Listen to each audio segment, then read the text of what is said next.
एक तरफ एक बहुत बड़ा billion dollar e commerce giant और दूसरी तरफ एक लोकल दशकों पुराना बिजनेस। ये कोई आम लड़ाई नहीं है। आज के इस एक्सप्लेनर में हम एक ऐसी classic David versus Goliath legal battle को ब्रेक डाउन करने वाले हैं जो इंटेलेक्चुअल प्रॉपर्टी लॉ के एकदम फाउंडेशनल प्रिंसिपल्स को हिलाकर रख देती है। तो चाहे कोई लॉ स्टूडेंट हो या फिर एक आम इंसान जिसे बिजनेस और ब्रांड्स के रूल्स को समझना है, ये केस कंप्लीटली आई ओपनिंग है। चलिए शुरू करते हैं।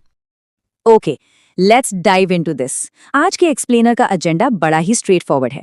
1 से लेकर 6 तक हम पहले ब्रांड्स की जंग से शुरू करेंगे, केस डिटेल्स और टाइमलाइन देखेंगे, कंफ्यूजन को एनालाइज करेंगे और आखिर में फाइनल वर्डिक्ट और उन की रूल्स को समझेंगे जो इस केस से निकल कर आते हैं। Let's move on. Section 1, brands की जंग। देखते हैं आखिर ग्राउंड पर आमने सामने कौन था।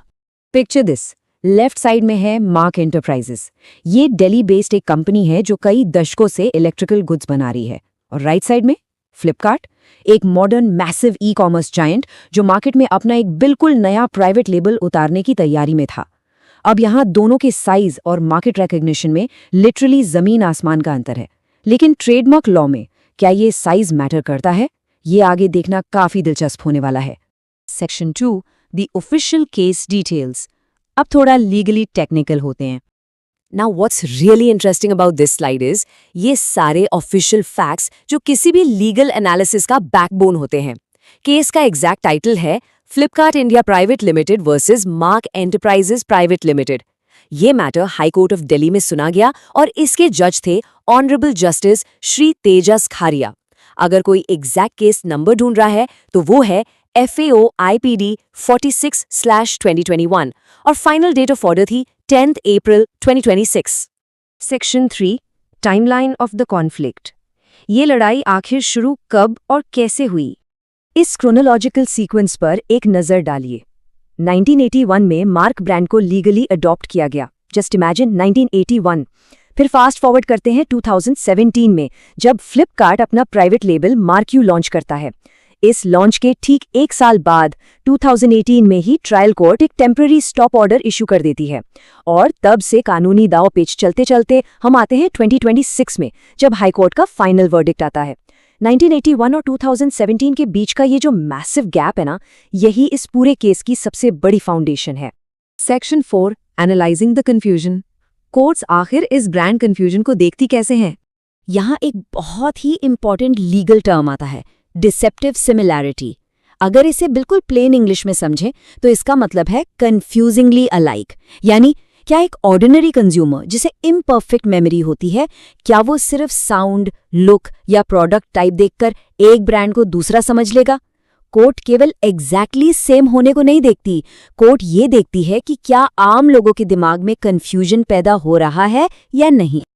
अब इन्हें डायरेक्टली कंपेयर करके देखते हैं। एक तरफ है मार्क और दूसरी तरफ है मार्क यू, जिसमें फ्लिपकार्ट ने इस कैपिटल क्यू को एक अलग यूनिक स्टाइल दिया था। फ्लिपकार्ट का आर्ग्यूमेंट ये था कि ये स्टाइल्ड क्यू एक लाइन वाले क्यू जैसा साउंड करता है, लेकिन जरा इनके फोनेटिक ओवरलैप पर ध्यान दीजिए। बोलने और सुनने में मार्क और मार्क यू बिल्कुल एक जैसे साउंड कर रहे हैं और लीगली यही वो चीज है जो एक आम कंज्यूमर को ईजिली कंफ्यूज कर सकती है। तो यहाँ से एक बड़ा सवाल निकल कर आता है, क्या आपने ब्रांड नेम के आगे पीछे छोटे से फॉन्ट्स में किसी फेमस कंपनी का नाम जैसे बाय फ्लिपकार्ट जोड़ देने से कंज्यूमर कंफ्यूजन रुक जाता है? इसे लीगल टर्म्स में हाउस मार्क डिफेंस कहते हैं। The high court of Delhi ने इस बात को बिल्कुल क्रिस्टल क्लियर कर दिया। उन्होंने कहा, mere addition of a house mark does not eliminate confusion when the dominant elements are similar. इसका सिंपल सा मतलब ये है कि अगर आपका मेन शब्द या डोमिनेंट वर्ड दूसरे से बहुत मिलता जुलता है तो कहीं साइड में छोटा सा अपने कंपनी का नाम लिख देने से आप लीगली सेफ नहीं हो जाते।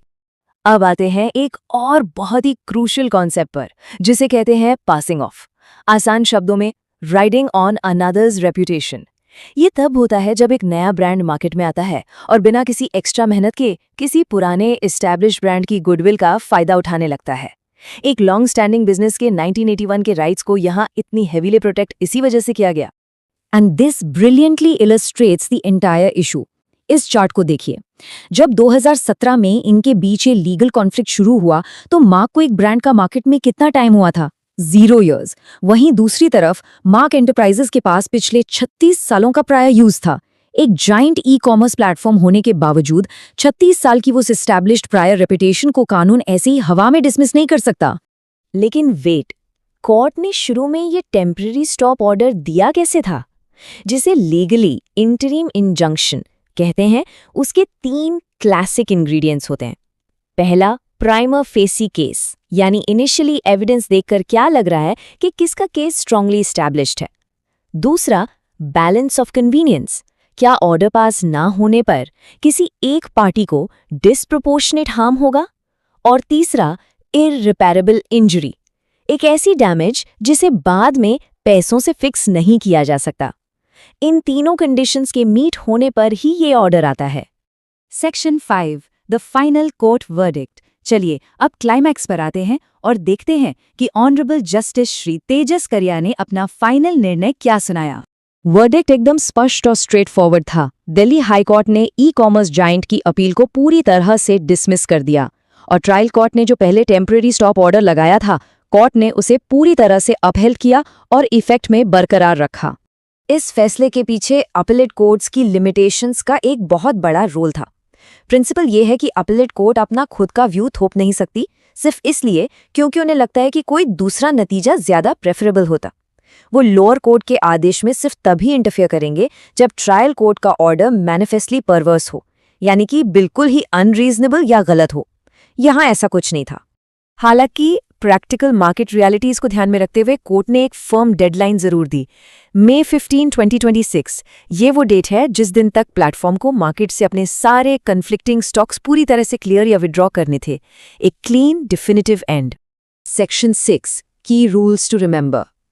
इस एक्सप्लेनर को रैप अप करने से पहले सबसे इंपॉर्टेंट टेकअवेज को एक बार सॉलिडिफाई कर लेते हैं।